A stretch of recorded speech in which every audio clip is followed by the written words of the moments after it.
Гэтэл чин бид нар яг үүндээ бид нар өнөөдөр Америкт тогтцоо биш болцсон гэж яриад байгаа хүмүүс биш шүү дээ. Мөн энэ чи өөрөө дэлхийн өөрөө Америк нь өөрөө буюу яг ухах юм бол мөнх тэнгэр энэ тогтцоо чинь болохоо болжтой гэд хүн төрөлхтөө бүгд нь оюун санааны идэвхжүүлэлтэнд оруулчихж байгаа байхгүй юу? Оруулчихж штэ. Тэгэхээр бид нар одоо яг би энэ дандаа мөнх тэнгэрийг имийг яриад байна гэхээр Стефик Ватлер хэлж ирсэн. Энэ их долоо, их хорь гинүү, мөн үү? Европын холбоо гинүү. Явж идэр одоо үзэж байгаа монголчуудад би бүр гарцаагүй туйлын үннийг хэлээ. Хизээ нэгэн цагт Монголд хурж ирнэ эдгээр. Путин чирнэ, хуужинтаан чирнэ, Обама гэдэг хүн бол тэрцэлгүй Google-ийн арчигдаад дараагийн хэн нэгэн тухайн үедээ ерөнхийлөгч байгаа тэр нь ирнэ угаасаа. Ирээд яг үгүй эдгээр чинь ингээд нөгөө мацаад шалтгаан юундаа байна гэж ингээд хайгаад яваад штэ. Тэгсэр байгаад сүйдээ хүссэн эс хүссэн ч мөнх тэнгэр гэд нэрлэгдээд байгаа. Өөртөө нь үүсгэсэн. Энэ оюун санаанаас ирж дахиж бүх учир шалтгаан мөн үү алдаа оноо амжилт ололт дараагийн шинэ нэрний юм бүх юм олж авах байхгүй юу? Бүх юм.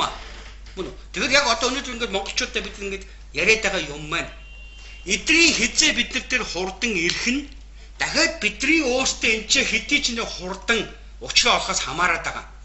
Тэр чинь Чингис хааныхаа тань зүгээр одоо энэ энгийн нууц товчон дээр байж байгаа ч юм уу юм хараараа.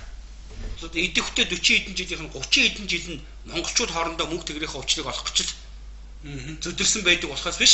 Нэг монголчууд мөнх тэнгэрийнхээ учрыг олоод зангидагдсан байхад бол дараа нь зүгээр яваад бараг 13 настай 14 настай ач зээгүүн очиод бүгдийн төхнөлчийн ирчдэг штэ. Мөнх тэнгэрийн хүчиндөө. Тэгэхээр одоо бид нар энэ цагийг л өнөөгийн 21 дугаар зууны ихээр 13 дугаар зуунд бас түрүү Баатар хэлж ирсэн. Яг монголчууд ингээд нэг сэхэл авч түүхэн шин тэгээ оргил юм эхлэхийн тулд ингэж их доройтдаг юм шиг байна гэдэг. Яг тэр цагт ирсэн үнэхээр доройтчихсон мөн үү? Хоёр туйллогоо маш хүчтэй оюун санааны ялгаралт явагдаж байна.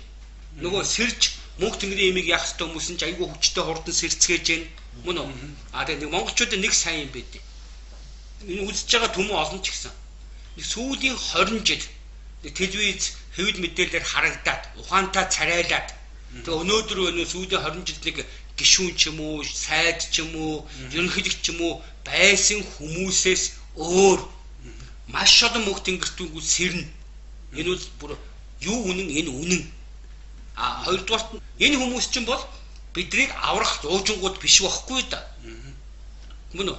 Энэ хүмүүс бол сүүлийн 20 жилийн тогтолцоонд дунд сонгуул болгоноос улам муудаад явж байгаа бэлтгэгчингүүдийн сүргэл байхгүй юу? Сонгуулиас сонгуульд улам муудж байгаа бэлтгэгчингүүдийн сүргүүд. Одоо ярих ч юм болтгоо. Одоо ярих ч юм болтгоо байсан мөн үү? Тэгээ өөрөөсөө одоо ингээд сонсох юм бол одоо он гараад нэг шинэ жилийнх нь баяр маяг юм дуусны дараа бол илэг авсагнуудыг сонсогдсон дөө. Хаана энэ тэнд тойргоо булаацалтаа бие биендугаа буу шидэм тэ хар PR мар гэдэг одоо өстой жинхэнэ нөгөө эдрий чин жинхэнэ дажин самуунд эхэлнэ. Тийм учраас одоо яг үзэж байгаа монголчуудад хэлэхэд өөртөө юм аа нэг сайн бодооч. Та нарын бодол гэдэг бол та нарын мөнх тэнгэр. Мөн үү? Өөрөөр хүн юм бодно гэдэг бол удмынхаа оюун ухаантай холбогдож байгаа. Тэрий чинь мөнх тэнгэр гэдэг байгаа байхгүй юу? Тэгэхээр тэр удмынхаа оюун ухаантай холбогдоод за энэ яагаад байгаа юм бол тэгээ бодоод эхэлнэ гэдэг чинь нөгөө өвөг дээдсийнх нь оюун ухаанаас мэдээлэл аваад эхэлж байгаа гэсэн үг.